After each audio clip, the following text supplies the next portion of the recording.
May iba sa atin na ang pagtulong sa kapwa ang ginagawa para maging daan ng pagpasalamat sa biyayang ating natatanggap. Hindi naman kasi lahat ay nabigyan ng maginhawang buhay. Kaya sinasamantala natin ang kakayahan na meron tayo para makagawa ng kabutihan. Ang sulat na babasahin natin ngayong araw ay pinadala ng ating kabarangay na si Elaine. Isang babaeng walang ibang ginawa kung hindi ang tumulong sa kapwa niya.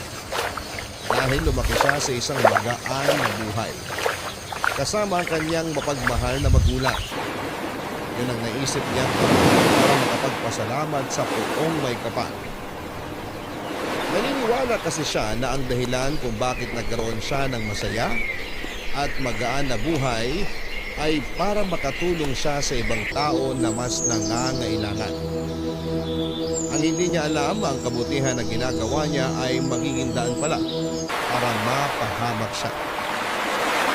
Yon ang magiging daan para masulit ang kanyang pananampalataya sa poong may kapal. Gusto mo na bang makilala si Elaine at malaman kung paano siya napahamak ng dahil sa kabutihan na kanyang ginagawa? Handa ka na bang mainis at maiyak sa kwento ng buhay niya?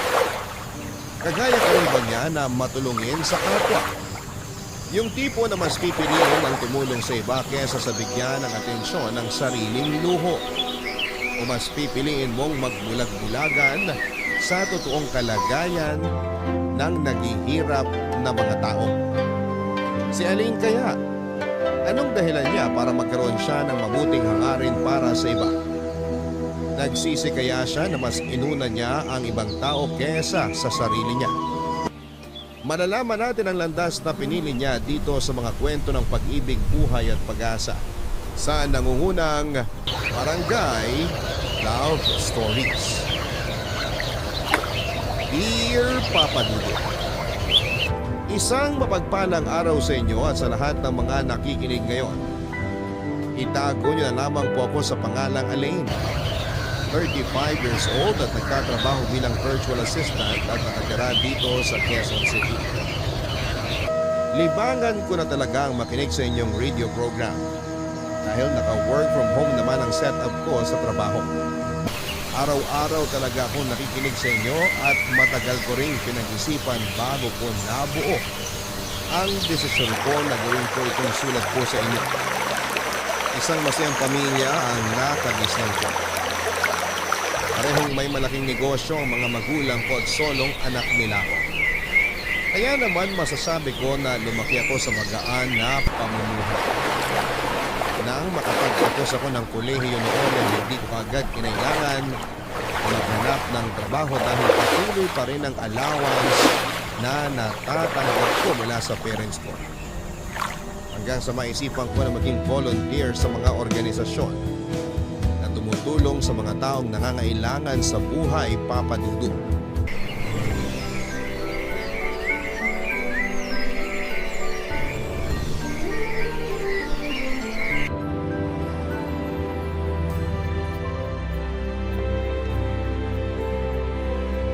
Ano ba bang kulang dito sa lamesa?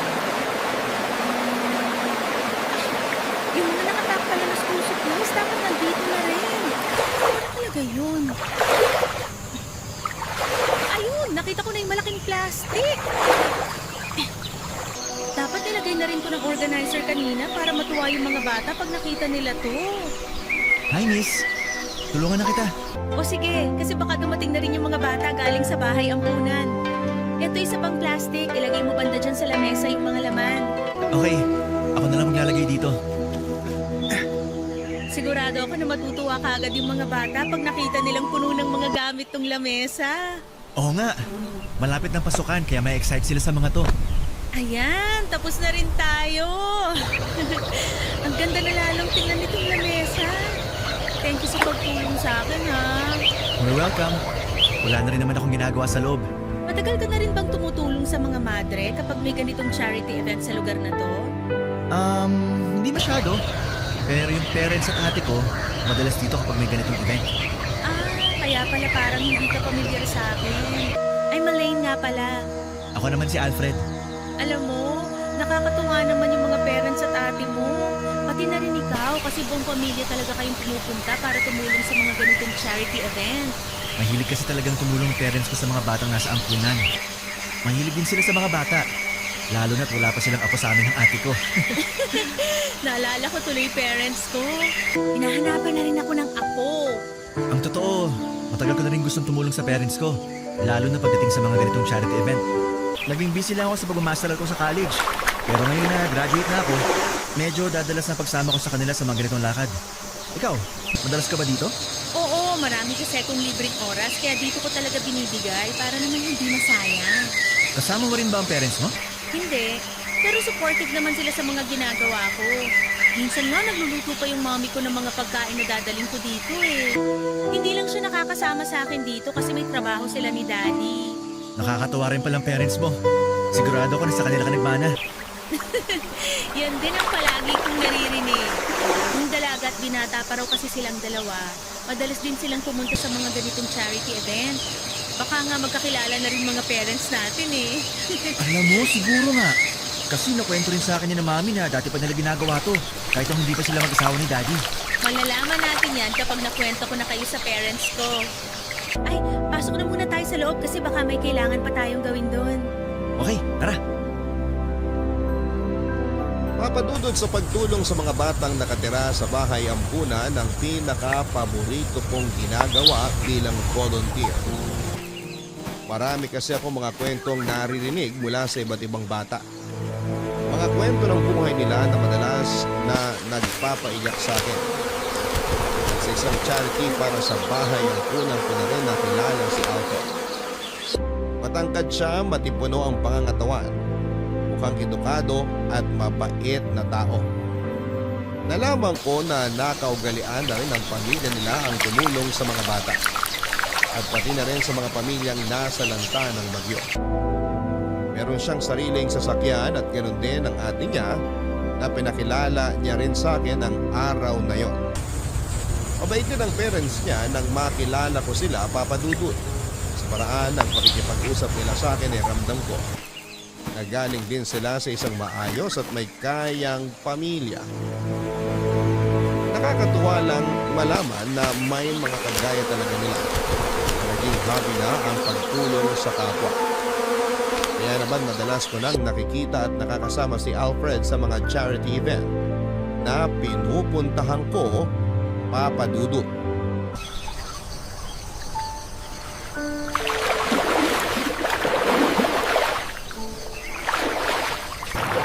Aline, magkape ka muna. Ayos lang ako, Alfred. Titignan ko muna yung ibang tao sa banda doon kasi baka may kailangan silang gamit. Ano ka ba? Mula nung makarating ka dito sa evacuation center galing doon sa binahang barangay, hindi ka ba nagpapahinga eh? Hindi ka ba humihinto kakaasikaso sa mga na-rescue mo? Hindi pa naman kasi ako pagod. Ito naman oh. Bakit mo ba ubusin lahat ang lakas mo bago ka magpahinga? Kunin mo na tong kape, maupo ka na muna dito. Magpahinga ka naman kahit saglit lang. Sige na nga, akin na nga yung kape. Eto, Salamat. nagugutom ka ba? May biskit ako dito, baka gusto mo. Okay na sa akin tong kape. Kawawa naman yung mga taong nandito ngayon. Halos wala na silang bahay na uuwian kapag umalis na yung bagyo sa bansa natin. Ang mahalaga naman doon, ligtas pa rin ang buhay nila at ang pamilya nila. Pero hindi naman lahat nailigtas natin. May isang batang babae na hindi nakaalis sa bahay niya na malapit sa ilog. Napabitiw kasi siya sa kamay ng nanay niya habang bumubuhos yung malakas na ulan kanina.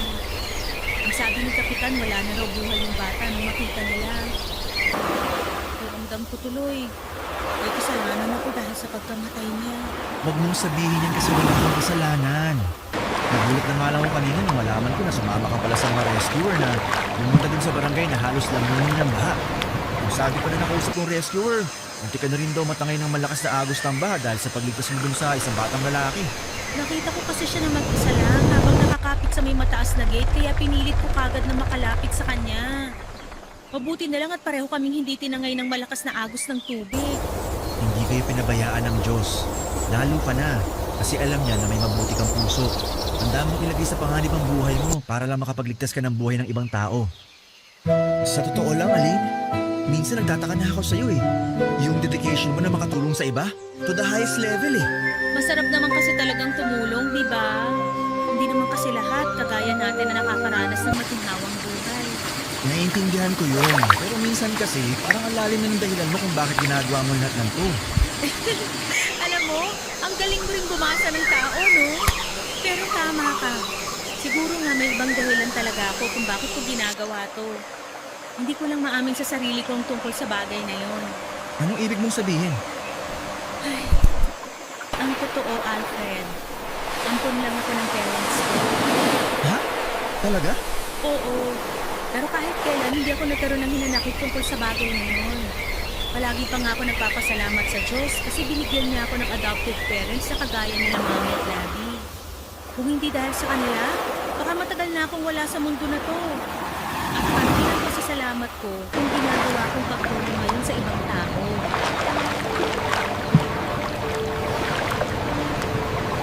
Papa Dudut, adopted child talaga ako ng mga magulang ko. Nasa high school ako nang ipagtapat nila ang bagay na yon sa akin. Ang sabi nila ay baby pa lamang daw ako nang may nakakita raw sa akin sa basurahan at dinala ko sa isang social welfare. Isang buwan na ako noon sa social welfare na pumunta ang mga magulang ko doon para mag-inquire tungkol sa pag-aampon ng bata. At nang malaman nila ang tungkol sa akin ay ginawa nila ang lahat para maging qualified bilang adoptive parents ko. Naging qualified naman sila at mabilis na naproseso ang pag-aampon sa akin.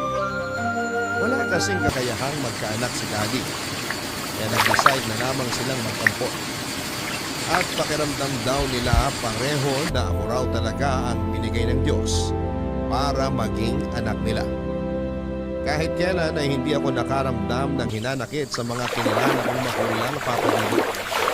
Wala kasi akong ibang naramdaman mula sa kanila kung hindi ang purong pagmamahal lamang. Kaya sa kabila ng ginawa sa akin ng tunay na mga magulang ko, na pagtatapon sa may basurahan ay malaki pa rin ang pasasalamat ko dahil binigyan ako ng Diyos ng pagkakataon na mabuhay at makasama ang mga adopted parents ko. At mas lalo ko pa silang minahal. Wala nang malaman ko ang tungkol sa pagiging ampun ko, Papa Dudut. Papa Dudut, siguro nga ay hindi ako sinuwerte dahil nagkaroon ako ng tunay na nanay na wala namang pagmamahal para sa akin. Nang iwan niya ako sa basurahan. Pero maswerte pa rin ako kasi napunta ako sa adoptive parents ko na buong puso akong minahal na parang tunay nilang anak. At yon ang nagtulak sa akin para maging matulungin sa ibang tao. Gusto ko na ibalik ang lahat ng biyayang ibinibigay sa akin ng Diyos noon sa pamamagitan ng pagtulong sa mga tao at paggawa ng kabutihan sa kapwa. Dahil alam ko na hindi lahat ay maswerteng nabigyan ng magana buhay ng kagaya ng sa akin. Papa Dudut, habang tumatagal ay mas nagiging malapit din kami ni Alfred sa isa't isa. Dalas talaga kaming nagkakasama at masaya ako kapag kasama ko siya. Kaya nga naikwento ko na rin sa kanya ang tungkol sa pagiging adopted child ko. At ang dahilan kung bakit passion ko na ang tumulong sa mga taong nangangailangan. At mula nga noon ay mas lalo pa kaming naging close ni Alfred, Papa Dudut. Alfred, pakisabi sa mami mo salamat sa masarap na dinner. Makakarating sa kanya. Sobrang dami kong nakain, grabe. Sobrang sarap niya kasing magluto eh. Sinarapan niya talaga para marami kang makain. Ang payat mo raw kasi. Ewan ko ba dito sa katawan ko? Malakas naman akong kumain pero never talaga akong tumaba. Mabilis siguro metabolism mo kaya mabilis matunaw kinakain mo. Kaya ka payat. Siguro nga, tama ka. Bababa na pala ako ng kotse mo. Gusto mo bang magkape muna sa bahay bago ka umuwi? Hindi na. Baka kasi tulog na rin ang parents mo tapos baka makistorbo pa ako. Okay, sige. Salamat ulit sa dinner at paghatid sa akin, ha? Ingat ka pa uwi, Alfred.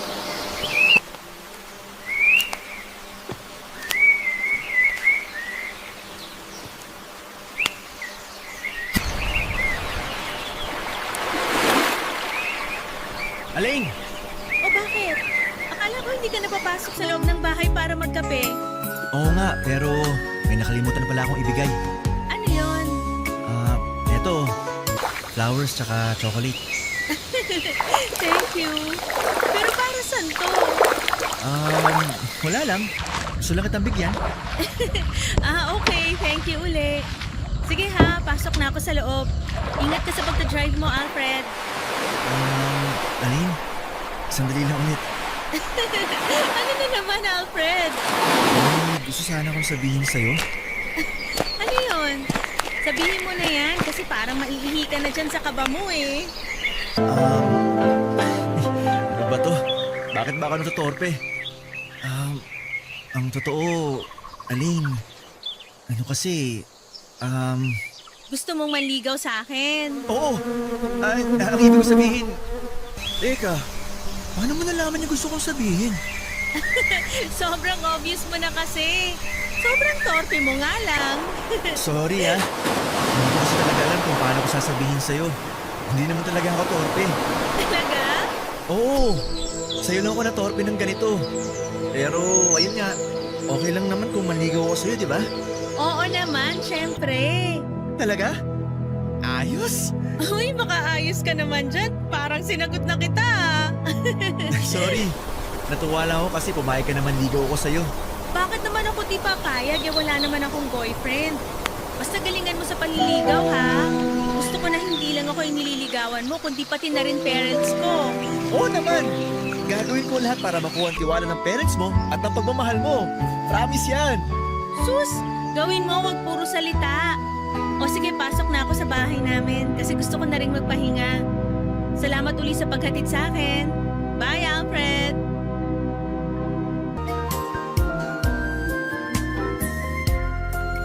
Papadudot ramdam ko na rin naman noon na may gusto sa akin si Alfred. Yung mga simpleng gesture na ipinapakita niya kapag magkasama kami, pagsama niya sa akin sa iba't ibang charity event at yung madalas na pagtatawagan naming dalawa. Palagi niyang sinisigurado na nakauwi na ako ng ligtas sa bahay namin at makakatulog ako ng maayos pagkatapos ng nakakapagod na araw. Ang totoo ay gusto ko na rin siya noon at inihintay ko na lang siya na magtapat ng espesyal na nararamdaman niya sa akin. Ayoko naman kasi na mauna ako magparamdam sa kanya o kaya ay magsabi ng feelings ko. Kaya naman kinilig talaga ako nang sabihin niya na gusto niya akong ligawan. At kahit sinusubukan kong pigilan ang kilig na yon ay naramdaman ko na nahalata niya rin ako. Hindi rin nagtagal ay sinagot ko na nga siya at naging boyfriend. Nang malaman ng parents niya na may relasyon na kami ay natuwa sila. At sinabi nilang bagay daw talaga kami ni Alfred sa isa't isa, Papa Dudut. Ay, nakauwi rin. Grabe, nakakapagod mag-grocery. Grabe din kasi yung traffic kaya napatagal yung biyahe natin pa uwi. Akala ko nga makakauwi kagad tayo, pero inabot pa tayo ng 1 oras na dapat 30 minutes lang na biyahe. Nalabas ko na pala yung mga pinamili natin school supplies para maihiwalay ko dito sa grocery natin. O sige, ako naman na mag-aayos ng mga pinamili natin pagkain na ililipak natin mamaya. Nakakatuwa naman, ang dami nitong mga pinili natin school supplies. Sigurado marami na namang mga bata ang matutuwa dito. Pero sigurado rin ako na ikaw ang pinakamatutuwa sa lahat. Pag nakita mo na yung ngiti ng mga batang pupuntahan natin, naku, sure ako na magliliwanag yung bahay ang punan. Tama ka dyan, babe. Alam mo naman na yung mga ngiti nila ang palaging nagpapasaya sa akin. Oo, alam ko. Kaya nga minsan nagsiselos na rin ako kasi parang mas mahal mo na sila kaysa sa akin na boyfriend mo. Uy, grabe siya, oh. Hindi mo naman sila kailangan na pagselosan kasi alam mo naman kung bakit ko ito ginagawa, di ba? Joke lang naman yung sinabi ko. Babe, hindi naman ako nakaramdam ng selos mula na naging girlfriend kita. Natutuwa nga ako kasi nagkaroon ka ng girlfriend na may mabuting puso. Mabuting puso talaga. Yun naman kasi talagang tawag sa mga kagaya mo. Na walang ibang ginawa kundi puro kabutihan, di ba? Kaya nga mahal na mahal kita dahil sa ugali mo na yan. At syempre, mahal na mahal din kita, babe. Thank you sa pagiging supportive mo sa mga ginagawa ko, ha? Kahit alam ko na busy ka sa trabaho, sinasamahan mo pa rin ako sa mga charity event na pinupuntahan ko. Gusto ko rin naman kasi talaga na samahan ka. Tsaka tama kasi sinabi mo dati na masarap talaga yung pakiramdam na tumutulong tayo sa ibang tao. Oo nga pala babe, nandito na rin pala sa Manila yung tito ko na madalas ko kinukwento sa'yo. Sinong tito? Si Tito Hector, yung pinsan ni Daddy. Oo. Naaalala ko na nga siya kasi nakwento din siya sa akin last time ng mami mo. Ang sabi nga ni tita, sigurado raw siya na magkakasundo kami ni Tito Hector. Tama si Manny, magkakasundo nga kayo. Marami rin kasing charity na natutulungan si Tito Hector. May office na nga siya sa Ilocos eh. At yung office na yon, para lang sa mga tao na gustong lumapit at humingi ng tulong sa kanya. Tapos meron din dito sa Manila. Politiko ba siya? Hindi. Sabi ko naman sa'yo, walang politiko sa pamilya namin. Ang alam ko, marami na rin lumapit kay Tito Hector para kumbinsihin siya na tumakbo. Pero wala talaga siyang interest pagdating dun eh. Nakakatuwa naman kasi para rin pala siyang parents mo na hobby na ang pagtulong sa ibang tao. Parang ikaw din, babe. Walang ibang gustong gawin kundi puro kabutihan sa ibang tao. Kaya sigurado talaga ako na kapag nakilala mo siya, magkakasundo kayong dalawa. Papadudot mabuti na lang at nakilala ko si Alfred at siyang naging boyfriend ko. Dahil naiintindihan niya halos lahat ng ginagawa ko, lalo na ang pagtulong sa mga nangangailangan.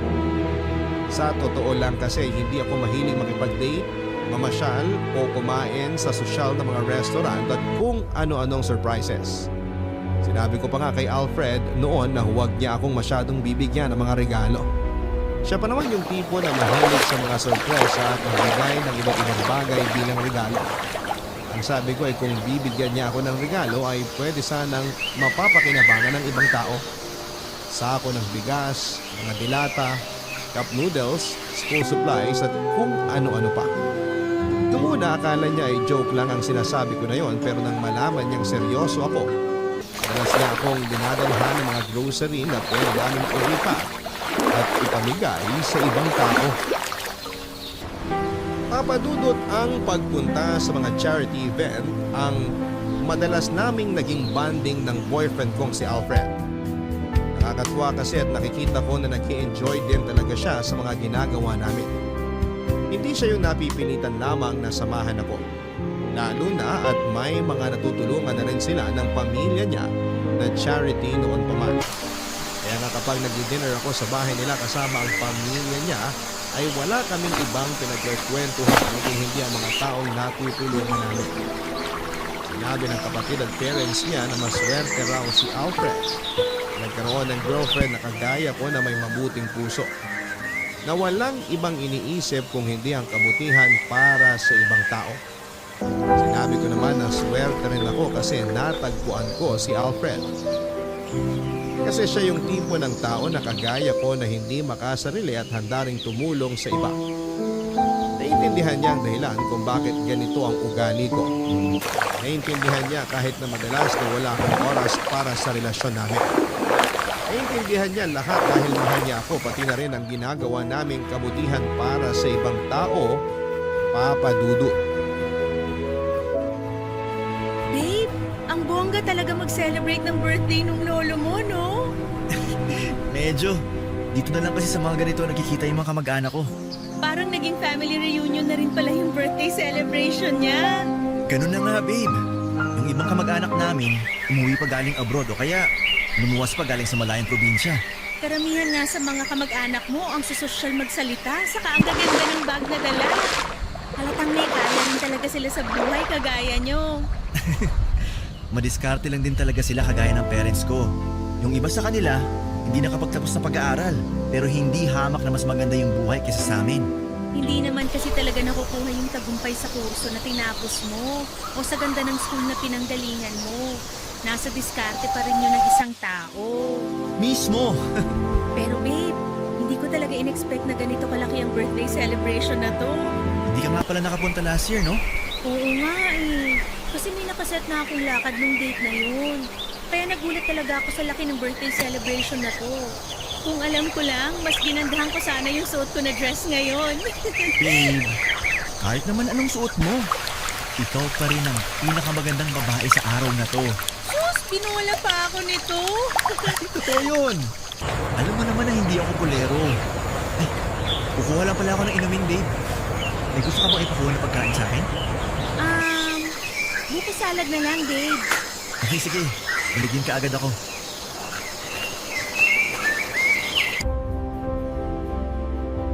Grabe, ang dami talagang tao sa party na to. Teka, nasa pala yung panyo ko? Ay, nahulog siguro sa may ilalim ng lamesa. Tignan ko nga. Eto, sabi na nandito eh. Mabuti na lang hindi masyadong nadumihan. Ay, makatayo na nga. Ay, hala! Ano ba yan? Sorry po! Bakit nang matapos itong baso ng juice na hawak ko? Naku, pasensya na po. Hindi ko kagad kayo napansin kasi sinilip ko po yung ilalim ng lamesa. Ayos lang, Iha. Hindi naman natapon ng juice na laman nitong baso. Ano bang ginagawa mo sa ilalim ng lamesa? Nalaglag po kasi dun yung panyo ko. Kinuha ko lang po. Ah, ganun ba? Teka, parang pamilya ko. Babe, eto na yung buko salad mo. Alfred? Uy, Tito Hector! Kayo po pala yan. Kailan po kayo nakaluwas dito sa Manila? Kagabi lang. Kasi pinilit ko talaga makarating dito sa birthday ng lolo mo. At baka magtapo pa siya sa akin kung hindi ako luluwas. Nako, paniguradong yun po talaga ang mangyayari. Alam niyo naman kung matampuhin yun si Lolo. Ay, Tito, si Aline nga po pala. Girlfriend ko. Aline, siya si Tito Hector. Yung madalas yung kinukwento sa'yo. Nice to meet you po, Tito. Nice to meet you din. Ngayon, alam ko na kung bakit pamilyar ang mukha mo. Dahil matagal na kitang nakikita sa Facebook nitong pamangking kong si Alfred. At tama ako, mas maganda ka nga sa personal. Magaling talagang pumili itong pamangking ko. Siyempre naman, Tito. Kanino pa ba ako magmamana? Eh, di sa inyo lang ni Daddy. Papadudot halos 2 taon na ang relasyon namin ni Alfred nang makilala ko ng personal si Tito Hector. Matagal na rin siyang nababanggit sa akin ni Alfred at ng mga magulang niya. Isang buo ito ng daddy ni Alfred na nakatira sa Ilocos pero may bahay din sa Maynila. Pero dahil sa bagong business na pinatayo nito, ang malapit lang kina Alfred ay hindi na ito muli pang bumalik sa Ilocos. Ang alam ko ay marami ring mga charity ang natutulungan ni Tito Alfred. Kumuha pa nga ito ng pwesto para gawing opisina kung saan ay ginaganap ang mga charity event na tinutulungan nito. Kaya naman natuwa talaga ako nang makilala ko siya. Bihira lang kasi yung mga kagaya nilang matulungin sa kapwa na walang hinihinging kapalit. Hindi sila politiko at hindi rin mga artista. Alam ko na kagaya ko ay bukal sa loob ng pamilya ni Alfred ang pagtulong na ginagawa nila. Patunayan ko yon ang magkasama kami sa isang charity event ni Tito Hector, Papadudut. Babe, hindi na kita masasamahan sa loob ng opisina ni Tito ha. May meeting pa kasi ako na kailangan puntahan ngayon. Ayos lang, Dave. Ako na lang ang kakausap sa kanya. Kinakabahan na nga ako eh. Bakit ka naman kinakabahan? Baka kasi hindi niya nagustuhan yung proposal na ininil ko sa kanya para dun sa charity event na bala kong gawin sa susunod na buwan. Babe, sigurado ako na magugustuhan niya yun. Paano mo naman nasabi? Pinabasa mo sa akin yung proposal na yun nung isang araw, di ba? Napakaayos ng pagkakagawa mo sa letter na yun. Malinaw yung layunin doon na gusto mo makatulong sa mga batang walang permanenteng tahanan at nakatira lang sa may gilid ng kalsada. Sigurado ako, tutulungan ka na sa charity event na gusto mong gawin para sa mga bata na yun. Sa bagay, nung nakausap ko siya, napatunayan ko na totoo yung mga sinabi mo tungkol sa kanya, na matulungin din talaga siya sa ibang tao. Ang dami niya ng foundation na binanggit na natulungan niya. Lahat halos ng foundation na yon, narinig ko na mula sa mga kasama kong volunteer. Sabi ko naman kasi sa'yo, magkakasundo talaga kayong dalawa. Kasi palagi niya rin inuunang ibang tao kesa sa sarili niya. Lahi talaga kayo ng mababait at matutulungin, no? Kaya nakakatuwa ang pamilya niyo eh. Mas nakakatuwa ka pa rin. Kasi kahit mag-isa ka lang, todo effort ka na asikasuhin ng mga ganitong bagay para matuloy ang pagtulong mo sa mga tao. Ay, babe, kailangan ko na rin palang umalis kasi baka matraffic pa ako. Okay, sige. Papasok na rin ako sa opisina ni Tito Hector. Bye, babe. Ingat ka. Ingat ka rin mamaya. Bye! Patok na nga dito sa pinto ng opisina ni Tito Hector. Pasok! Good afternoon po, Tito Hector. Oh, ikaw pala yan, Ali. Upo ka na dito. May tinatapos lang akong pirmahan. Sige po. Yan, last document na to na kailangan kong pirmahan. Oh, okay na ang mga to. Nasaan pala si Alfred? Hinatid niya lang po ako pero hindi na siya pumasok kasi may kailangan pa raw po siyang puntahan. Ganun ba? Tungkol ba sa in-email mo sa aking proposal kung bakit ka nandito? Opo, kukunin ko po sana kayo bilang isa sa mga sponsor ng charity event na gusto kong gawin sa susunod na buwan. Ang totoo, maganda yung proposal na in-email mo kaya aasahan mo ang tulong. Talaga po? Pumapayag na kayo na maging sponsor ng charity event? Oo naman. Alam mo naman na malakas kayo sa akin ni Alfred. Basta kung ano pa man na may tutulong ko, magsabi ka lang sa akin. Salamat po, Tito Hector. Wala yun. Maiba ko, Ale. Kailan niyo pala balak magpakasal ni Alfred? Wala pa po sa plano namin yun kasi may kanya-kanya pa po kaming priorities. Sa bagay, ganun talaga ang mindset ng mga kabataan ngayon. Palaging ginagawang huling priority ang pag-aasawa. At teka, tatayo ko talapit ako dyan. May tatanong lang ako. Alin, siguro naman, sa ilang taon na magkarelasyon kayo, nasubukan niyo na rin gumawa ng baby? Ano pong ibig niyong sabihin? Ayun, Ale. Parang mo inosente ka pa pagdating sa bagay na yun. Sigurado ako na madalas kayo maglambingan ni Alfred. Ano? Magaling din ba mong kumasa sa kamang pamangkin ko? Mabuti pa po, umalis na ako kasi nagpapalakad pa rin po ako ngayon. Dali lang, nag-uusap pa tayo eh. Ay, Tito Hector, nasasaktan po ako! Mas masasaktan ka sa akin kapag inarte ka pa dyan. Tsaka nakikita mo kung ano nawa ko. Isang pagpupumiglas mo pa, pasasabugin ko yung buong mo. Kaya sumunod ka na lang sa lahat ng ipapagawa ko sa'yo.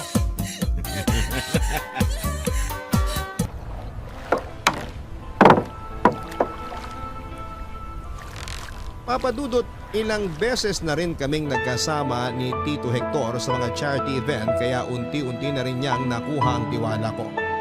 Lalo na magkwento siya sa akin ang tungkol sa buhay niya. Biyudo na pala siya at hindi nabigyan ng kahit na isang anak bago mamatay ang kanyang asawa dahil sa sakit. Yun ang dahilan kung bakit gusto niya rin talaga na tumulong sa ibang tao lalo na sa mga bata. Ayaw niya raw kasi na mag-isa siya sa bahay niya dahil mas nararamdaman niya ang lungkot. At pangarap din talaga nilang mag-asawa noon ang magkaroon ng kahit na isang anak na hindi na naibigay pa sa kanila. Kaya nang mawala ito ay itinoon na lamang niya sa pagtulong sa ibang tao ang oras niya. Pero hindi ako makapaniwala na sa kabila ng madrama niyang kwento ay nagtatago ang isang mukha ng demonyo. Papadudot. Nang simulan niya akong molestahin ay pinilit ko talagang manlaban para ipagtanggol ang sarili ko. Kaya lang masyado siyang malakas at natakot na rin talaga ako nang maglabas siya ng baril. At yun ang unang pagkakataon na makakita ako ng baril sa malapitan. Tapos ay nakatutok pa sa mismong sentido ko. Kaya wala na akong nagawa kung hindi ang hayaan si Tito Hector na maisakatuparan ang kahalayan niya sa katawan ko, Papadudot. Papadudot, pagkatapos akong halayin ni Tito Hector ay gusto ko magsumbong noon pero hindi ko magawa dahil natakot ako. Natakot ako hindi lang para sa buhay ko kung hindi para sa buhay ng mga magulang ko. Sinabi niya na may hawak daw siyang sindikato na pwedeng tumatay sa mga magulang ko pati na rin sa pamilya ni Alfred. Ayoko sanang maniwala sa mga sinasabi niya pero ayoko ring malagay sa panganib ang buhay ng mga taong importante sa akin. Kaya naman kinimkim ko na lamang sa sarili ko ang kahayupan na ginawa niya sa akin. At nagulat na lamang ako ng pagkalipas ng 2 linggo ay nalaman ko na namatay na si Tito Hector dahil sa stroke. Papadudot, hindi ko po alam kung yun na nga ba ang tinatawag nilang karma o kaparusahan para sa ginawang kahayupan sa akin ni Tito Hector. Dahil parang naging napakaikli ng buhay para sa kanya. Pero para sa akin ay kulang pa yon dahil gusto ko pa sana siyang magdusa. Gusto kong makita na naghihirap siya at pinagsisisihan niya ang ginawa niya sa akin. Bagay na kahit kailan ay alam kong hindi na mangyayari pa.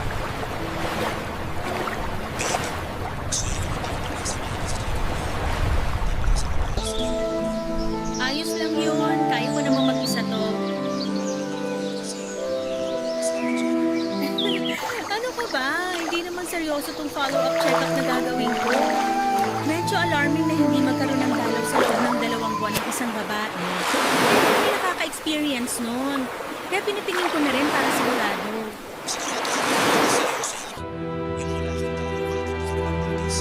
Oo naman. Naisip ko lang na baka may kailangan akong inumin na gamot kaya nagpa-check up ako nung nakaraan. Pero eto nga, pinabalik ako para sa follow-up check-up naman. Bakit ba parang ikaw pa yung mas kinakabahan sa ating dalawa? Ako yung pasyente. Napansin ko rin kasi na nakita sa akin din ka na kaya hindi mo maalis sa akin na mag-alala. Babe, huwag mo akong masyadong isipin. Baka hindi ka pa makapag-concentrate dyan sa conference nyo sa trabaho nang dahil lang sa akin. Basta ako naman sasabihin sa doktor mo. Siyempre, yun ang gagawin ko. O sige na babe, lumabas na yung isang pasyente, kailangan ko nang pumasok sa klinik ng doktor. I love you too. Bye!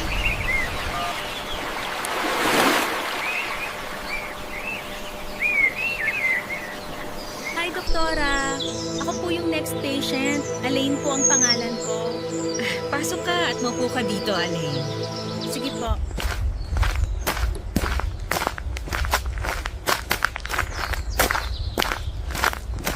Nabasa ko tong test result ng lab test na ginawa sa'yo. At may ilang tanong lang ako sa'yo. Ano po yan, doktora? Alain, are you sexually active? Hindi naman po masyado. Bakit po? May nakita po ba kayo na hindi maganda sa result ng mga test na ginawa sa akin?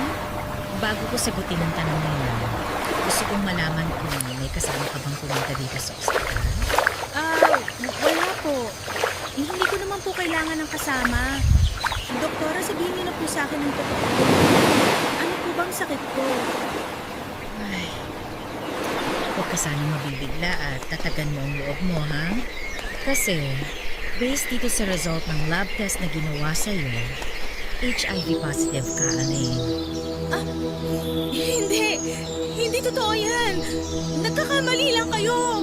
Wala akong ganyang sakit. Hindi ako HIV positive. Mali yung nasa result na hawak niyong papel, doktora. Oh, Alain, calm down. HIV pa lang naman ito at hindi pa naman ito AIDS. May mga gamot ang makakatulong para dyan. Plus, may mga organization din at mga institusyon na handang tumulong sa mga katulad mo na infected ng virus na to. Kaya huwag kang panghinaan ng loob. Pero sa ngayon talaga kailangan mong tatagan ang loob mo. Hindi po. Hindi totoo yan. Mali talaga yan, doktora. Kasi imposible na magkaroon ako ng ganyang sakit. Imposible kasi ayoko. Hindi pwede. Doktora, ayoko mamamatay. Ayoko mamamatay.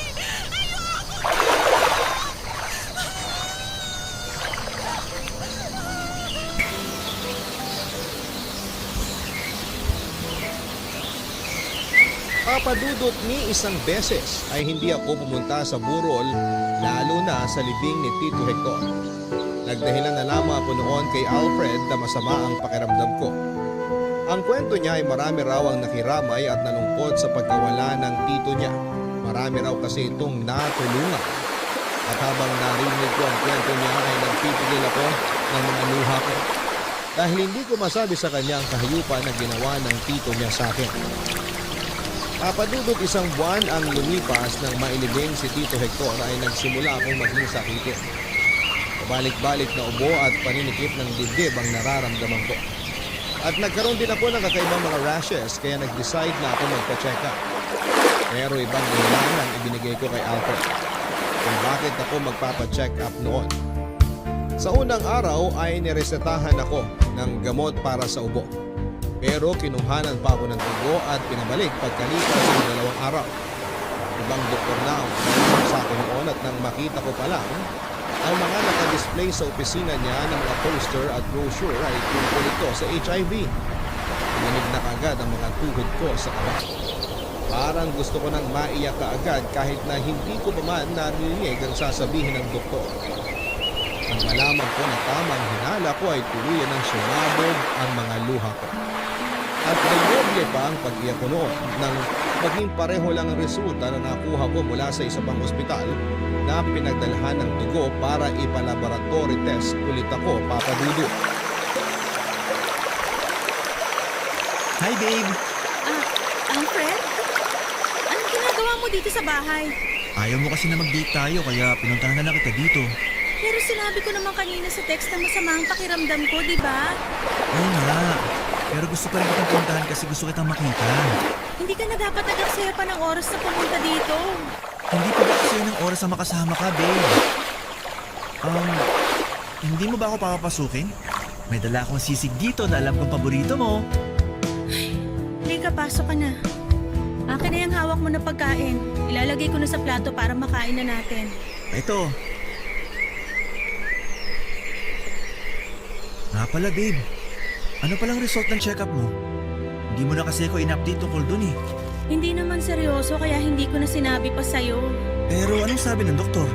Kagaya nga ng ine-expect ko, normal lang daw na madelay ng ilang buwan ng menstruation period kahit hindi ako buntis. Niresetahan niya lang ako ng gamot para raw masunod uli yung... Fred! Ano ba? Huwag mo nga akong yakapin! Nga! Babe, sorry. Na-miss lang kasi kita kaya niyakap kita mula sa likuran mo. Nagulat ba kita? Oo, medyo. Pasensya na. Sige na, maupo ka na dyan. Maghahain na ako para makakain na tayo. Babe. Alfred, please! Huwag mo akong hawakan. At kung pwede, lumayo ka muna sa akin ng konti. Alain, may problema ba tayo? Oh, wala! Ano naman magiging problema natin? Hindi ko alam. Pakiramdam ko lang kasi iniiwasan mo ko. Bakit ko naman gagawin yun? Again, hindi ko alam. Pero yun ang nararamdaman at nakikita ko. Alain, 2 buwan nang walang nangyayari sa atin. Wala namang issue sa akin yun, pero napansin ko na ayaw mo na rin magpahalik sa akin. Tapos ngayon, parang diring-diri ka sa tuwing magdidikit ang mga balat nating dalawa. Eh, hindi naman kasi sa ganon. Mali ka sa iniisip mo, Alfred. Eh, ano pala yung tama? Alain, ano ba talaga ang problema? Bakit hindi mo sabihin sa akin? Iintindihin ko naman kahit ano pa yan eh. Basta huwag mo lang akong iwasan. Kasi nahihirapan na rin ako. Di ko alam kung ano ba dapat kong isipan eh. Ano ba nangyayari sa ating dalawa? May HIV ako. Ha? Anong sabi mo?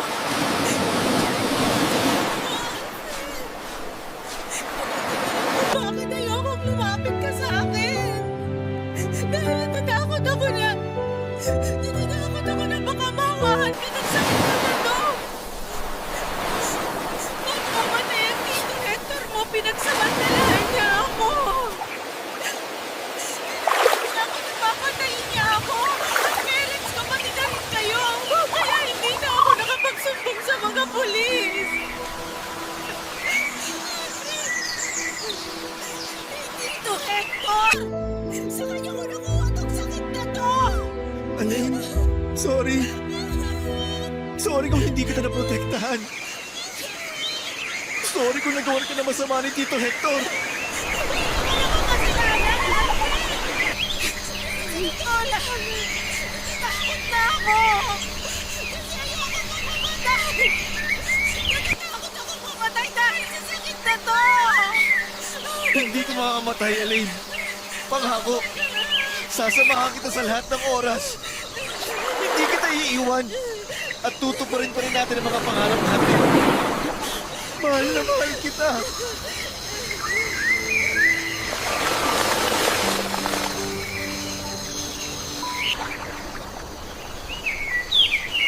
Papadudot mula nang malaman ko ang tungkol sa sakit ko ay parang nawala na ako ng ganang mabuhay.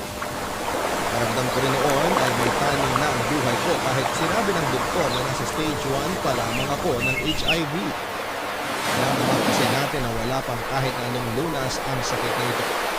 At kahit kailan ay hindi ko ito mawawala pa sa katawan ko. Kahit kailan ay hindi na ako gagaling pa mula sa sakit na ito. Papadudot, napakarami kong naging katanungan ng mga panahon. Alam kong mali pero pati na ang plano ng Diyos sa buhay ko ay sinimulan ko ng questionin. Sa ilang taon ng buhay ko ay wala akong ibang ginustong gawin kung hindi ang puro kabutihan sa kapwa. Gusto ko lang makatulong at makapagbigay sa mga nangangailangan. Pero bakit ganito pa ang kailangan na isukli sa akin sa kabila ng mga kabutihang nagawa ko? Bakit sa halip na pagpalain ako ay kaparusahan pa ang natanggap ko mula sa buong may kapal? Akala ko papadudod kapag nalaman ni Alfred ang tungkol sa sakit ko ay tuluyan na akong mawawala ng dahilan para mabuhay. Dahil pandidirihan at iiwanan niya ako. Pero hindi nangyari dahil nanatili siya sa tabi ko. Kahit sinabi ko sa kanya na gusto ko nang tapusin ang lahat sa amin dahil wala nang patutunguhan ang relasyon namin ay hindi siya pumayag na mangyari yun. Paulit-ulit din siyang humingi ng kapatawaran dahil sa pangmumolestya na ginawa sa akin ng sariling tito niya. Sinisisi niya ang sarili niya dahil sa sakit na nakuha ko mula kay Tito Hector. Sinabi ko sa kanya na wala siyang kahit na anong kasalanan. Papadudot nagpatuloy nga ang relasyon namin ni Alfred at palagi niya akong sinasamahan sa lahat ng check-up ko at pagkuha ng mga gamot na kailangan ko. Pinag-aralan din namin mabuti ang lahat ng impormasyon tungkol sa sakit ko. Lalo na nang magpakasal kaming dalawa. Oo, papadudot. Nagpakasal kami ni Alfred at nagkaroon din ng isang anak na babae. Sa maniwala kayo at sa hindi ay sa awa na rin ng Diyos ay hindi ko sila nahawahan ng sakit ko. Dahil sinusunod ko ang lahat ng bilin sa akin ng doktor pagdating sa pakikipagtalik at pagbubuntis. Nang mga anak ko ay nagpasisaryan talaga ako dahil malaki ang chance na hindi siya mahawa sa akin. At dininig ng Diyos ang panalangin ko nang maging ligtas ang anak namin at hindi mahawahan ng sakit ko. Napakalaki na naging tulong ng siyensya sa buhay namin ang pamilya ko, Papa Dudu. Para ako nagkaroon ng normal na buhay lalo na at alam ng pamilya ni Alfred at mga magulang ko ang tungkol sa sakit ko. Tinanggap nila akong lahat at hindi pinagdirihan. Mas lalo nila akong minahal sa kabila ng sakit na meron ako. Kaya naman masasabi ko rin na naging malaki ang tulong ng Diyos para sa buhay ko na ito. Sa ngayon, Papa Dudut ay naiintindihan ko na ang lahat ng mga nangyayari sa buhay ko. Hindi naman talaga ako pinarusahan ng Diyos. Nangyari ang lahat ng ito sa buhay ko para mas tumibay ang pananalig ko sa Kanya at para maging tulay pa ako na makatulong sa ibang tao. Dahil ngayon ay isa na rin po akong advocate para sa mga taong HIV positive at may sakit na AIDS. Pinapakita ko sa kanila na ang pagkakaroon ng ganitong sakit ay hindi dahilan para panghinaan kami ng loob na magpatuloy na mabuhay. Na pwede pa kaming magkaroon ng normal na buhay at palaging may nagmamahal sa amin sa kabila ng karamdaman na meron kami. At kahit kailan ay hindi kami dapat na mawawala ng pananalig sa buong may kapal. Maraming salamat po sa pagbasa nitong sulat ko at dito ko na rin po tinatapos. Ang inyong forever kapuso at kabarangay, Alain. Maraming salamat, Alain, sa pagbibigay mo ng tiwala at pagbabahagi ng iyong kwento ng buhay dito sa aming radio program na Barangay Love Stories. Naniniwala ako na lahat ng taong gumagawa ng kabutihan ay palaging pinagpapala ng buong may kapal. Pero hindi ang mabibigat na pagsubok na dumarating sa ating buhay ay hindi kaparusahan ng ibig sabihin. Kaya ng sinabi mo ay maraming pwedeng mga dahilan ng nangyayari sa buhay natin. Madalas na hindi natin yun naiintindihan dahil sa malalim at kahulugan na nais nitong iparating sa atin. Pero mabuti at naging bukas ang isipan mo at nagawa mong maintindihan ang mensahe na nais iparating sa iyo ng buong may kapal. Sa huli, hindi ka pa rin nawala ng pananampalataya sa Kanya at naging daan ka pa para magbigay ng inspirasyon sa mga kagaya mo na may sakit at maiparating sa kanila na marami pa rin ang pwedeng magmahal sa kanila. Alam ko na ikaw ang naging daan para muling manumbalik ang kanilang pananampalataya sa buong may kapal. Kaya sana ay patuloy ka na maging matatag at magbigay ng inspirasyon sa maraming tao. Gawa kasi yata siya ng video na ipapalabas sa mismong kasal namin. Eh kahit na, no? Nung ako yung na-engage, ikaw yung unang pinagsabihan ko. At yung red wine pa nga. Tapos, sa ilalim ng popcorn, may nakapa akong maliit na box. OMG! Nasa loob talaga ng popcorn yung singsing? Ganon na nga. Pagkalabas ko ng box, syempre hindi ko pa na-gets kung anong nangyayari noon. Na-realize na-realize ko na lang na magpo-propose pala siya nung biglang lumuhod si John sa harap ko. Tapos, tinanong niya kung papakasalan ko daw ba siya. OMG! Nakakakilig naman yun! Parang gusto ko ulit masubukang maluhuran. Naalala ko tuloy nung nag-propose din sa akin si Joel. Pero wala pa rin talagang tatalo sa proposal ng asawa mo sa'yo. Sa concert ba naman ang favorite band nyo tapos sa harapan ng maraming tao? Overrated naman yung ganong klase ng proposal eh. Mas maganda yung ginawa sa'yo ni John. Private, intimate, tsaka talagang yung personal. Kahit ano naman yung proposal ni John sa akin, okay lang.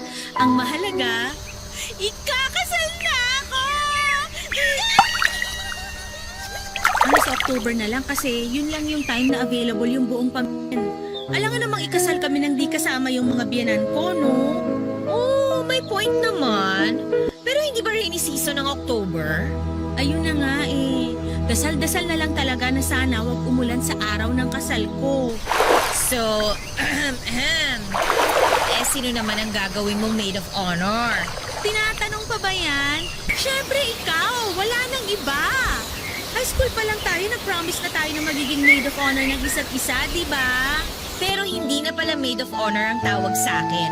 Matron of honor na pala dapat kasi kasal na ako. Para sa mga unmarried lang yung maid of honor.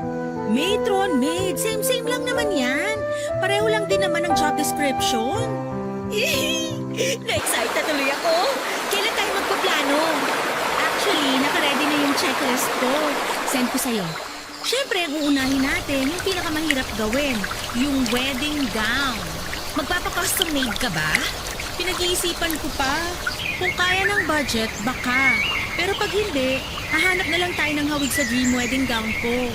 Ano bang theme ang gusto mo?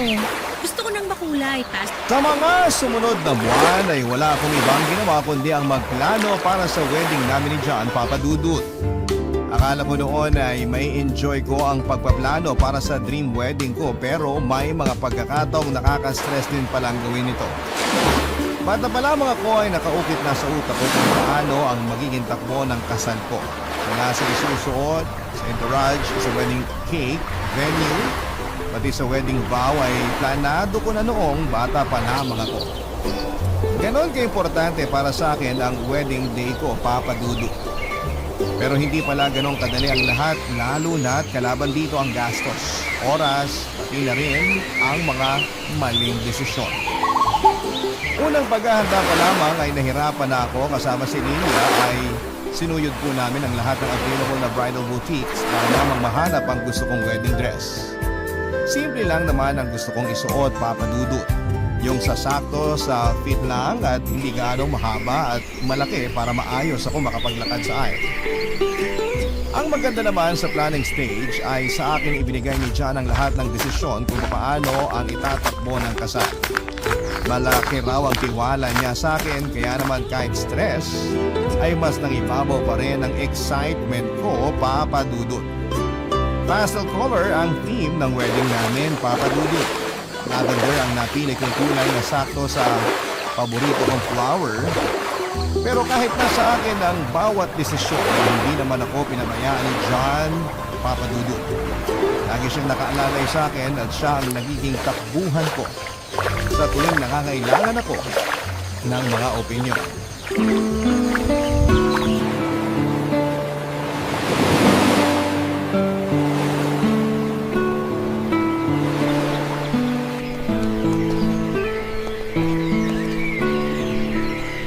Mahal, tingin mo kailangan ko pa ng second outfit para sa reception? Gusto mo ba? Pinag-iisipan ko pa nga eh. Baka kasi masyado nang magastos kapag magpapagawa pa. Parang wedding ang gusto mo? Pag beach kasi parang hassle naman yun. Oo, romantic ang magandang scenery lalo na kapag sinabay sa sunset. Pero mahangin sa dagat eh. Mabuhangin pa. Yun nga rin ang naisip ko eh. Gusto ko ng garden wedding nung bata pa ako kasi yun yung first wedding na napuntahan ko. Kasal ng tita ko. Pero hindi natin masabi ang panahon eh. Moody kasi ang weather dito sa Pilipinas. Baka mamaya biglang umulan. Ayoko rin namang maging basang bride. Church wedding na lang. Yun yung pinaka-best choice. Tsaka mas solemn, di ba? Ikaw bahala. Sure na tayo dyan, ha? Okay, yung number of guests naman. Marami ka bang iimbitahin? Medyo. Aside sa close family at mga kamag-anak ko na manggagaling pa sa probinsya, kailangan ko ring invite friends ko, workmates, batchmates, pati kababata. Dami ah. Bakit? Ayaw mo ba ng marami? Di ba mas marami, mas masaya? Okay lang naman. Pero mas prefer ko sana na medyo private lang at alam mo na, intimate. Close friends lang tsaka family sana. Kaso mahirap yan eh. October yata ang due date. Pero aside sa kanila, makaka-attend naman lahat. Mabuti naman. Ang importante, both families natin present. Pero kung gusto mo mag-imbita ng marami, sige lang. Basta ang mahalaga sa akin, maikasal tayo. Meron pa ba? Questions I mean. So far, yun pa lang naman. May nakausap na ako about sa wedding date. Reserved na. Yung isusuot ko, okay na rin naman. Pati yung sayo, may nakita na akong gagawa. Kung ganon, ako naman yung magtatanong. O ano naman yun? Tungkol sa wedding ba? Nagplano kasi si Joshua ng bachelor party. Tapos, ako rin naman may bridal shower eh. Pero sa Puerto Galera gagawin. Ay, social naman. Sino-sino mga sasama? Yung groomsmen ko, tapos ilang katrabaho. O sige, walang problema. Yun lang naman pala eh. Sigurado ka. Sa galera yun ha. Wala nang baguan yan. Oo naman. Ba't ko naman babawiin? Deserve mo rin namang magkaroon ng bachelor party. Yun! Salamat mahal!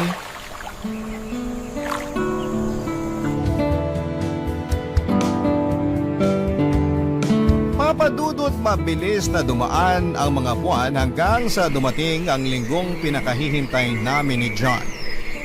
Bago ang kasal ay ginanap ang bachelor party at bridal shower naming dalawa. Kung sa galera nagpunta sina John at ang mga groomsmen nito, sa isang hotel naman nagbook si Lilia para sa bridal shower ko.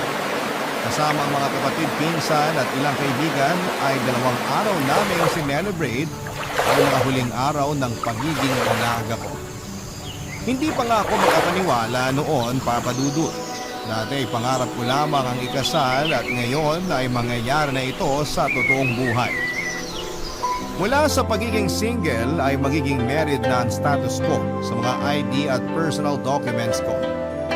Ang apelyidong gamit ko ng mahigit 3 dekada ay magbabago na. Papasok na ako sa panibagong chapter ng buhay ko kasama ang mapapangasawa kong si John. Masaya ang naging bridal shower ko, papadudot. Nagpunta kami sa salon para magpaganda at mag-relax. Inamper namin ang sarili namin bago ang big event. Nagkaroon din kami ng pajama party at sa huling araw ng bridal shower ay nagpakalasing kami sa bar. Lahat ng ito ay gastos ng maid of honor kong si Lilia at ng mga bridesmaid ko. Isa na siguro ang araw na yon sa mga highlight ng wedding journey ko. Ang araw na hindi ko malilimutan kasama ang mga malalapit sa akin. Pero papadudot, habang nagpapakasaya kami sa bridal shower, ay hindi ko po inakala na ibang klase ng pagpapasaya pala ang ginawa ng mga kalalakihan nang sila ay magkakasama sa Puerto Galera. Barangay Love Stories. Barangay Love Stories. Papadudol, pagka-uwi po ni John galing sa Puerto Galera ay nagulat ako sa itsura nito. Umitim siya at wait ko nang naisip na pwede nga mangyari yon dahil nga sa beach sila nag-bachelor party. Hindi ko lubos maisip noon kung paano na lamang ang kalalabasan ng mga pictures namin sa kasal, lalo na't mas mangingitim pa siya lalo sa suot niyang tuxedo na puti. Pero kumpara sa pagbabago ng kulay ng balat ni John ay mas malala pa po, papadudot, ang nakita ko. Marami siyang pasa sa katawan mula sa mga braso at legs. May band-aid din siya sa leeg na ayon sa kanya ay nakalmot niya kaya tinakpan niya. Napaisip tuloy ako kung ano nga ba ang ginawa nila sa bachelor party at kung ano ang nangyari. Agad namang nag-explain sa akin si John, papadudot. Puro water sports activities daw kasi ang ginawa nila sa unang araw ng kanilang party kaya siya puro pasa. Sa second day naman ay nag-inuman din sila tulad namin. Doon na raw niya nakuha ang kalmo sa leeg niya dahil sa kakasayaw. Tinanong ko kung exclusive lang ba sa mga lalaki ang party na ginawa nila at kinumpirma naman ni John na puro lalaking araw sila at wala silang kasamang mga babae. May tiwala naman ako sa asawa ko, Papa Dudo, pero wala akong tiwala sa best man niyang si Joshua. Matagal nang hindi maganda ang dugo ko sa kaibigan niyang yon dahil sobrang bad influence niya kay John. Siya ang dahilan kung bakit muntik na kaming magkahiwalay noon ang asawa ko. Sa bachelor party kasi mismo ni Joshua noong ikinasal siya ay nagdala siya ng strippers. Proud pa siyang nag-post noon ng video kung saan ay nahagip ng kamera si John na may kayakap na babae. Simula noon ay hindi na maganda ang tingin ko kay Joshua na kahit pamilyadong tao na ay umaasta pa ring binata. Dahil sa itsura ng asawa ko after ng bachelor party nila ay hindi tuloy ako nagkaroon ng peace of mind. Bahala ako kung ano nga ba ang mga nangyari sa Puerto Galera na hindi nasasabi sa akin ng asawa ko.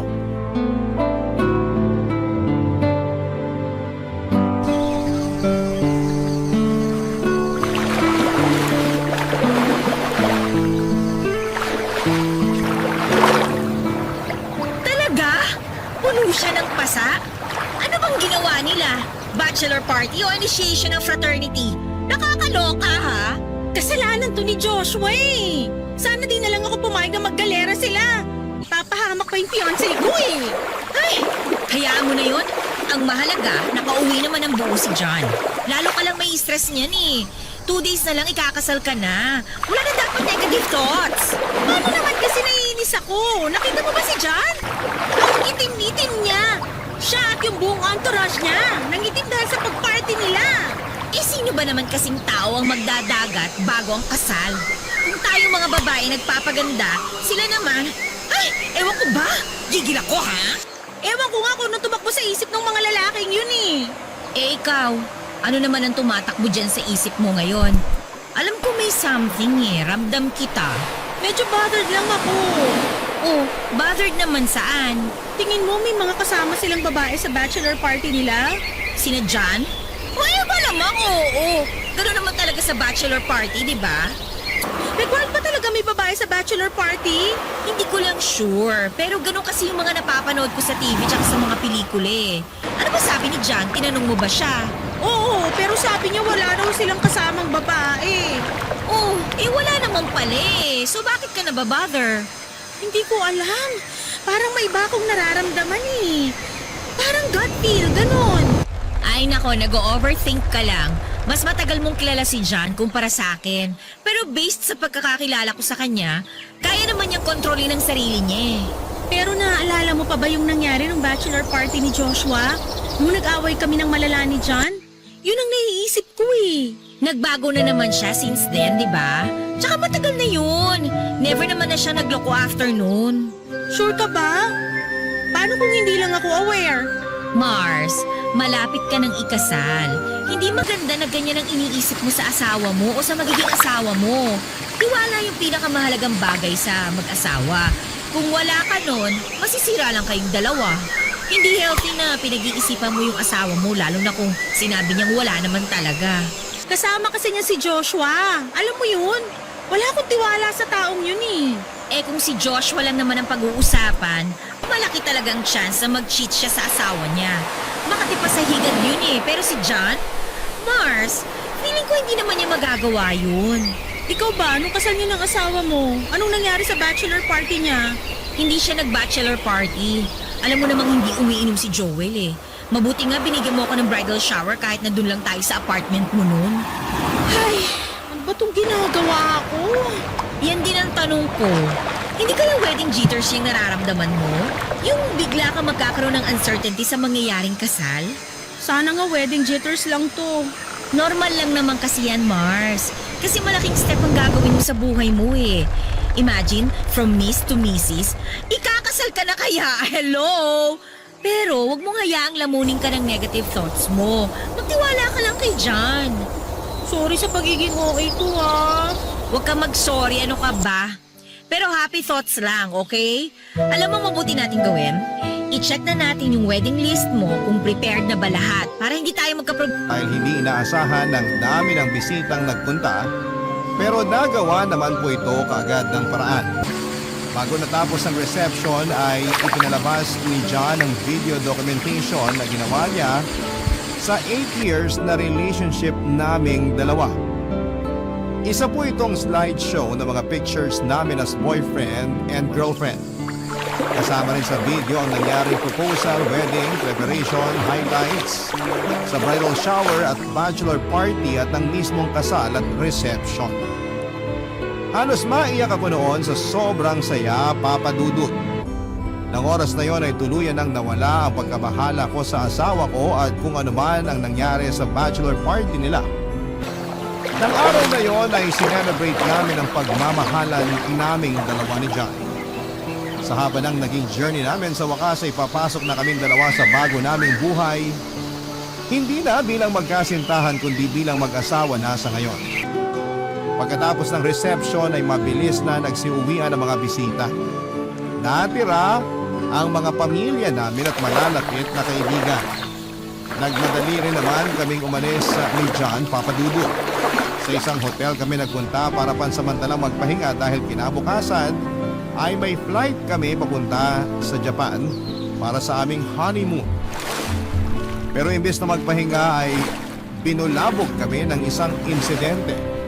Nang may kagagawan ay si Joshua.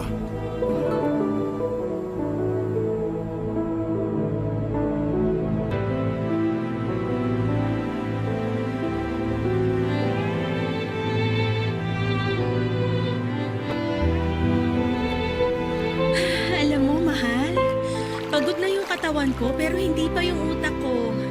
Ramdam ko pa rin yung excitement at saya eh. Ang daming tao, no? Muntik pa tayong maubusan ng pagkain. Mabuti na lang may malapit na restaurant at naremedyohan yung pagkain. Sorry, parang kasalanan ko yata kasi naparami yung in-invite ko. Dapat in-expect ko na every person may +1 na kasama. So lumalabas yung estimated number of guests natin, tumoble. Okay lang yun. Actually, mas masaya nga na maraming tao. Marami tayong nakasama sa araw kung saan pinakamasaya tayo. Best day of my life! Lapit ka nga sa akin. Di ka pa nagsawa? Buong araw na tayong magkatabi ah. Never ako magsasawa sa'yo. Payakap nga. I love you. I love you too, mahal. Oh, sino namang tumatawag sa'yo ng ganitong oras? Hindi ko alam. Baka magko-congratulate. Teka, saan ba yung phone ko? Sino ditong tumatawag? Hello, Mars? Napatawag ka?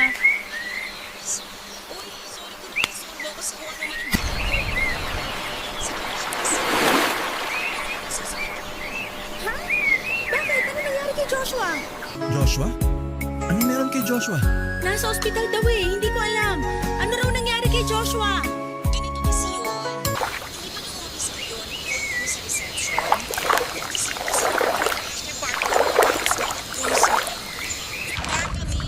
O tapos, anong nangyari? Joshua, nag-bar kami tapos sinamaan ako ng asawa ko. Sinamaan ng asawa ni Joshua sa Samantha. Tapos? Kasi sila nangyayari. Sabi na sila Samantha kay Joshua. Sa sobrang dahil ni Samantha. Bote sa ulo yung asawa niya. Ano gagawa niyo doon? Ano raw nangyari? Sandali lang, nagkukwento pa si Lilia. Natawagan ko si Joshua. Kamusta na si Joshua ngayon? Eh, ito nga, nagwawala sa ospital. Malaki yung sugat niya sa ulo. Kailangan kasi hindi siya nakakalakas. Kaya sabi niya, baka si John ang makakalakas sa kanya. Uy, pasensya na kung naabala namin kayo. Sige, pupuntahan namin kayo dyan. Send ko sa akin yung location. So, of course, Diyos ko, hindi ko talaga hindi naman siya pwedeng turok ng tungkol. Baka sila nakainom siya. Sige na, antayin nyo kami dyan. Bye! Hindi sumasagot si Joshua. Nag-away daw sila ni Samantha sa bar. Tapos pinalong ni Samantha si Joshua ng bote sa ulo. Kailangan daw tahiin yung sugat niya kaso nagwawala si Joshua sa galit. Naku naman, Joshua. Ano naman bang ginawa ng lokong yun? Kailangan natin silang puntahan. Baka sakaling ikaw daw ang makapagpakalma sa best friend mo.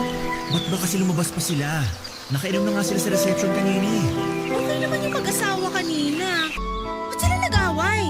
May alam ka ba? Wala naman nakakwento sa akin yung dalawa na may problema sila. Ay, hala, sige magbihis ka na. Kailangan ko nung kaibigan mo lasenggo. Sasama ka ba?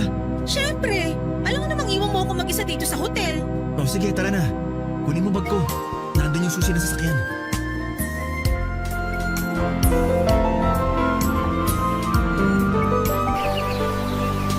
Papadudot pagdating namin sa ospital ay mabilis namang napakalma ni John si Joshua. Nang kumalma ay agad na tinahi ang sugat nito sa ulo. Matapos noon ay pahinga lang ang naging recommendation ng doktor sa kanya at reseta ng antibiotics. Pagka-uwi ay nag-check-in si Joshua sa hotel kung saan kami tumutuloy ni John. Ayaw kasing pauwiin ni Samantha ang asawa niya sa kanilang bahay at isa pa ay baka mag-away ulit ang dalawa, lalo na at pareho pa silang nakakainom. Kahit na hindi maganda ang tingin ko kay Joshua ay nasanay na ako sa kanya, Papa Dudut. Siya lang kasi ang kaisa-isang totoong kaibigan na itinuturing ng asawa ko. Si Joshua na ang nagsilbing pamilya ni John maliban sa akin. Matapos ngang mag-migrate sa Spain ang buong pamilya niya. Nagpaiwan noon si John sa Pilipinas dahil mas pinili niyang akong makasama at thankful naman ako doon.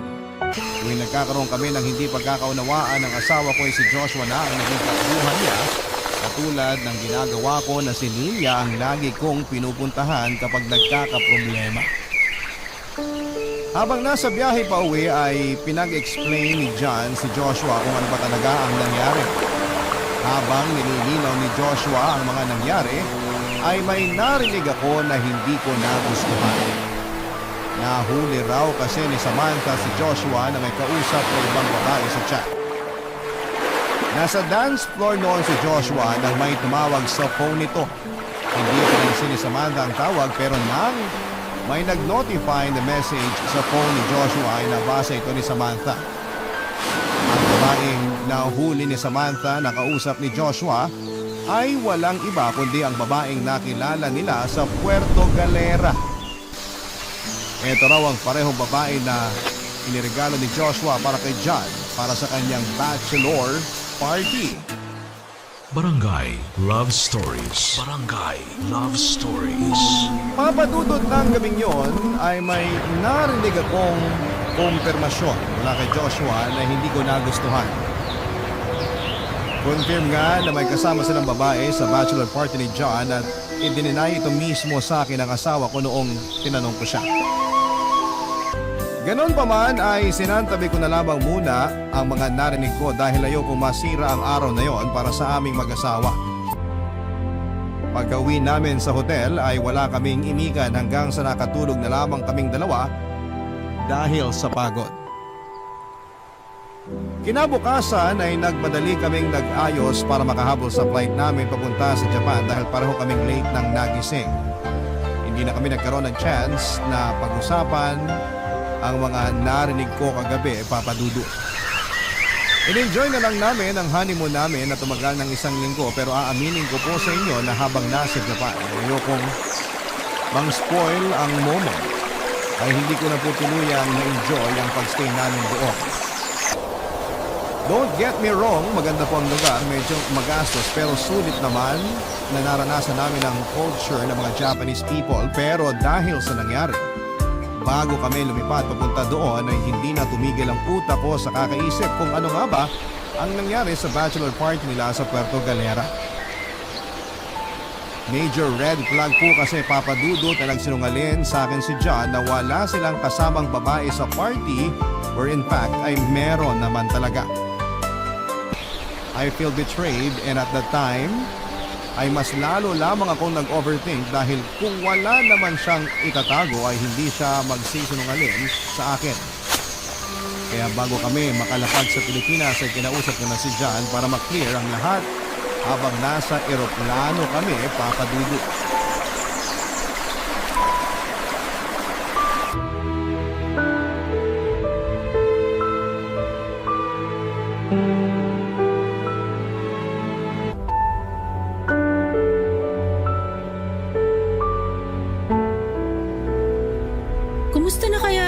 mag-asawa. Sino? Sina Joshua at Samantha. Wala ka bang balita sa kanila? Hindi ko pa sila nakakausap eh. Nagulat ako sa ginawa ni Samantha, ha? Hindi ko na-expect na hahambalusin niya ng bote ng alak yung asawa niya. Gawa na rin siguro ng kalasinan niya. Hindi rin. Grabe lang siguro yung ginawa ni Joshua kaya niya nagawa yun. Hindi magagalit ang misis ng ganun-ganun na lang kung hindi mabigat ang kasalanan ginawa ng mister niya. Hanggang ngayon ba? Galit ka pa rin kay Joshua? Hindi naman ako galit sa best friend mo. Sabihin na lang natin na hindi na niya makukuha yung 100% ng tiwala ko. Sa totoo lang, napaka-bad influence niya sa'yo. Hindi na kayo mga binata pero kung umasta siya, parang wala siyang asawa. Ayun tuloy ang napala niya. Mabait naman si Joshua. Kilalanin mo lang siya tulad ng pagkakilala ko sa kanya. Lahat naman kasi ng tao may good at bad side eh. Ang problema, puro bad side niyang nakikita ko at ng mga ibang tao. Kasi yun ang pinapakita niya. Hayaan na lang natin sila sa problema nilang mag-asawa. Bahala na silang umayos doon. Labas na tayo sa kung ano man ang problema nilang dalawa. Nang babae na talaga siya? Ha? Nung tinanong kasi kita kung may kasama ba kayong babae sa bachelor party mo, ang sabi mo, wala. Napaisip tuloy ako kung may tinatago nga kayong dalawa. Nang babae ba si Joshua? Pinoprotektahan mo ba siya? Wala akong pinoprotektahan. Ganito kasi ang nangyari, pero bago ko ikwento ang lahat, sana pakinggan mo ako with an open mind. Pwede ba yon? Sige, makikinig ako. Basta sabihin mo lang sa akin lahat ng nangyari. As in lahat. Okay. So, nasabi ko naman na puro outdoor activities yung first day. Puro water sport, sightseeing, at kung ano-ano pa yung ginawa namin. Siyempre, hindi ko alam kung ano yung itinerary kasi si Joshua nagplano ng lahat. Sumasabay lang ako sa kanila. Pagkatapos ng outdoor activities, anong nangyari? Kinagabihan, nag-inom kami sa hotel tapos buong araw na kaming tulog kinabukasan. Then the following night, doon na nangyari yung bachelor party. Hindi ko in-expect na mag-i-invite pala si Joshua ng strippers. May isang stripper siyang niregalo sa akin. May nangyari ba sa inyo? Wala. Wala nangyari sa amin. Ayoko nang maulit yung away natin nung hindi pa tayo maghiwalay. Kaya maniwala ka sa akin, mahal. Walang nangyari. Isa pa, masyado na akong lasing noon. Niyaya ko na lang sina Joshua na mag-enjoy. So ngayon, gets mo na kung bakit wala akong tiwala sa Joshua na yon. Minsan wala talaga siya control sa sarili niya. Lalo na kapag nakainom. Pero best friend ko yun eh. Hayaan mo ako na lang umayos sa mga maling ginagawa niya. Sana nga maayos mo kasi madalas, ikaw yung nadadamay. Mahal, huwag mo nang problemahin si Joshua. Huwag ka na magpaka-stress sa kanya. Enjoy na lang natin muna tong honeymoon natin. Magpapalawan pa tayo, di ba? Next week, back to work na tayo. Kaya sulitin na natin to. Oo nga, balik na naman tayo sa pagiging alipin ng salapi.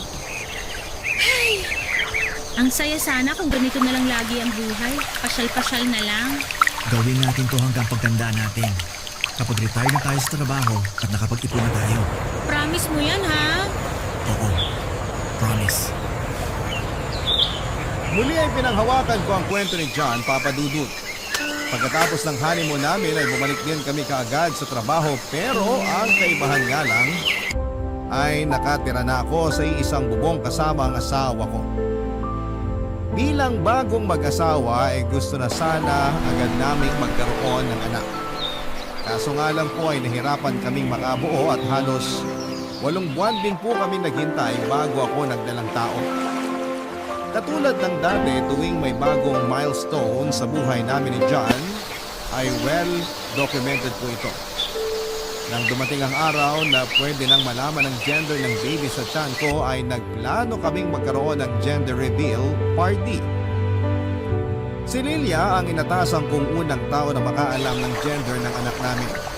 Gusto rin kasi naming masurpresa na mag-asawa kaya itinago ni Lilia sa amin ang nalalaman niya hanggang sa sumabit ang wedding anniversary namin John. Doon na po namin ginanap ang gender reveal party. Pero hindi lang isang announcement ang nangyari ng araw na yon, Papa Dudut. Bukod sa gender ng anak namin ni John ay isa pang revelasyon ang nalaman ko at ng mga tao kumaten sa party na yon. Isang uninvited guest ang biglang nagpakita sa kalagitnaan ng event, isang babaeng may bit-bit na baby. Nagpakilala siya bilang si Shaira, ang babaeng nakasama ni John sa bachelor party nito. Siya ang stripper na tinutukoy ni Joshua at ang bitbit nitong bata ay walang iba kundi ang bunga ng pagsasama nila ni John ng gabing yun.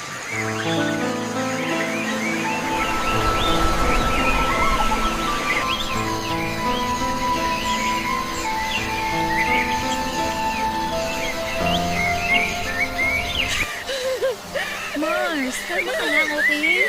Huwag mo hayaang lamunin ka ng nararamdaman mo ngayon. Anong kumalma? May anak sa ibang babae kasama ko. Kumalma! Wala na, pinaalis na nila. Pinausap na siya dyan para hindi na manggulo. Hindi manggulo! Lilia, tapos na! Ginulo na niya yung buhay ko! Ginulo na niya yung buhay naming mag-asawa! Okay. Naiintindihan ko na galit ka ngayon. Na masama yung loob mo sa mga nalaman mo. May karapatan kang magalit at magwala. Pero ayoko makapagbitaw ka o makagawa ka ng bagay na pagsisisihan mo sa huli. Kaya please, Mars, dito ka muna. Huwag ka na munang lumabas, okay? Hayaan mo na si John na mag-explain sa mga bisita. Mahal, magpapaliwanag ako. Umalis ka sa harapan ko! Hayop ka! Umalis ka dito! Asawa na. Naniwala ako sa'yo, John!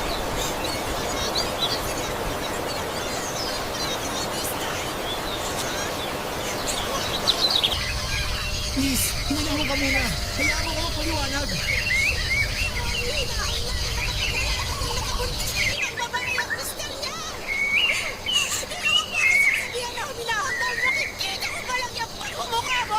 Mas lalo lang ako nagliliyap sa galang! Lumayas ka sa harapan ko! John, kailangan mo na lang muna sigurong lumamig ang ulo niya bago kayo mag-usap ulit. Ahawin namin mag-asawa to, Lilia. Hayaan mo akong ayusin to. Pero wala kayong maayos kung pareho kayong emotional ngayon. Harleen, please. Lasing ako nun. Hindi ko na alam ang ginagawa ko. Hindi ko na alam kung ano mga nangyari. Siguro nadala na lang din ako. Na-pressure ako na to, kaya ko nagawa yun. Dalawang beses ka nagsinungaling sa akin! Tinanong kita kung may kasama kayong babae sa bachelor party. Sabi mo, wala! Tinanong kita kung may nangyari ba sa inyo ng babae yan. Sabi mo, wala! Paano ka ako maniniwala sa'yo ngayon? Paano ko mapagkakatiwalaan yung mga lumalabas sa bibig mo? Hindi ko na talaga maalala yung mga nangyari. Maniwala ka sa akin. Anong pinagkaiba niyo kayo ni Joshua? Na laging sinisisi ang alam sa bawat kasalanang ginagawa niyo? Ano na lang lagi? Kesyo lasing? Kesyo walang maalala? Tandaan mo, hindi porket nakainom kayo, may karapatan na kayong mag-cheat! Mali ang ginawa ko. Sorry kung hindi ko napigilan ang sarili ko. Sorry talaga, mahal. Hindi ko naman ginusto na mangyari to eh. Alam mo kung ano mas masakit? Yung mas nauna kapag nagkanak sa ibang babae kesa sa mismong asawa mo! Sa tingin mo, ano mararamdaman ng anak mo kapag nalaman niyang hindi siya ang panganay mo? Na may anak ka sa labas! Ano sa tingin mo ang mararamdaman niya? Ha? Hindi ko talaga alam na buntis siya. Ngayon ko lang din nalaman. Tsaka isa pa, hindi naman ako sigurado kung ako talaga ang tatay ng batang dala niya eh. Wala na akong pakialam kung anak ko yun o hindi! The mere fact na nag-cheat ka sa akin, guys, bago tayo kasal! Please, ayusin natin to. Hindi ko kaya na mawala kayong dalawa na magiging anak ko. Parang awa mo na, Harleen. Buong-buo ang tiwala na binigay ko sa'yo pero nagawa mong sirain yun ang kinig-kano na lang. Nagawa mo yun ang wala man lang pagsisisi. Kung hindi pa nang makita yung babaeng yun, hindi mo pa malalaman ang totoo. So anong plano mo? Habang buhay mo ako lalakarin? Habang buhay mo itatago sa kanyang mahilig ka sa labas? Anong gusto mong gawin ko para mapatawad mo lang ako? Gagawin ko ang lahat. Umalis ka na sa buhay ko! Huwag kang magpapakita sa akin! Yun ang gawin ko! Harleen, please. Tulungan mo ako magayos ng gamit! Ahalis na ako rito! Huwag naman ganito. Huwag mo naman akong iiwan. Mahal! John, hayaan mo na muna siya. Masama pa yung loob niya eh. Ako na lang muna ang kakausap mag-usap sa kanya. Baka sakaling magbago pa ang isip niya. Lilia, please. Kumbinsin mo siya. Tulungan mo ako. Okay, sige. Susubukan ko.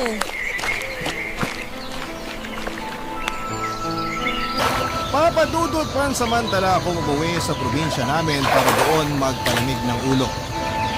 Mabuti na lamang at meron akong maternity leave na pwede kong gamitin sa sitwasyon na yon at makalayo mula sa asawa ko. Sinubukan po akong sundan ni John sa probinsya pero hindi ko siya hinarap. Actually ay hindi ko po alam kung papaano ko po haharapin ang asawa ko. Sobrang nasaktan ako sa mga nangyari. Hanggang ngayon ay hindi ko pa rin matanggap na niloko ako ng taong pinagkatiwalaan at minahal ko. Nang mga panahong yon ay gusto ko na sanang hiwalayan si John.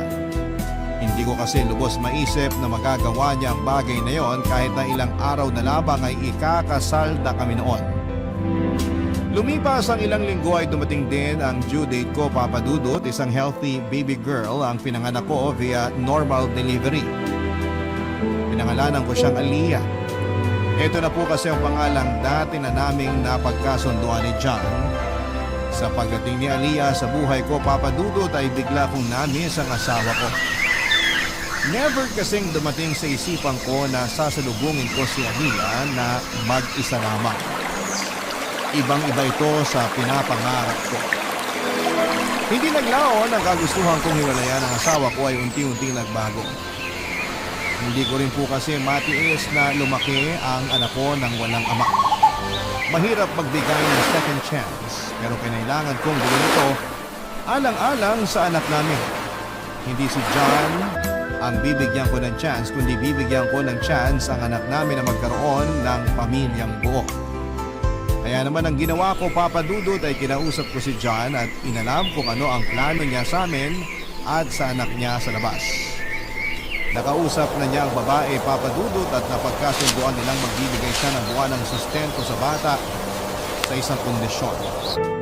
Never na silang magpapakita kay John o maging sa akin.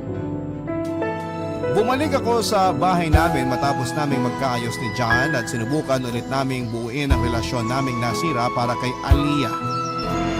Sa ngayon, Papa Dudut, ay masaya akong sabihin sa inyo na bumalik na po kami sa dati. Sa pagdating ng baby namin ay nabigyan kami ng pagkakataong magsimula ulit. Alam kong habang buhay na akong magkakaroon ng doubt sa mga magiging pangako sa akin ng asawa ko pero susubukan kong buuin ulit ang tiwala ko na nawala dahil sa mga nangyari. Dito ko na po tinatapos ang story ko, Papa Dudut. At wish ko na sana ay naging makabuluhan ang kwento ko sa inyo at sa lahat ng mga listeners ninyo.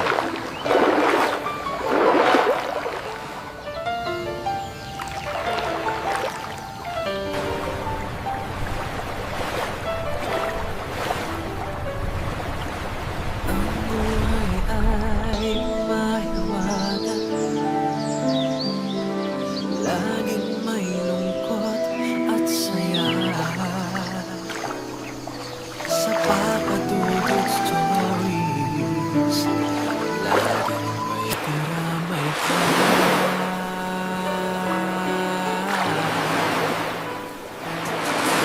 Mga problemang kaibigan, dito ay pakikinggan ka. Sa Papa Dudut Stories, kami ay magkasama. Dito sa Papa Dudut Stories, ikaw ay hindi nag-iisa.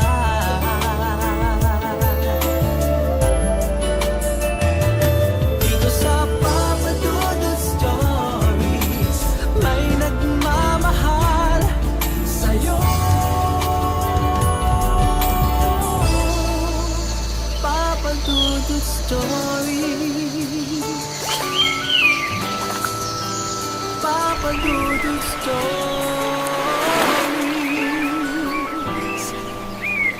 Papa Dudut Stories.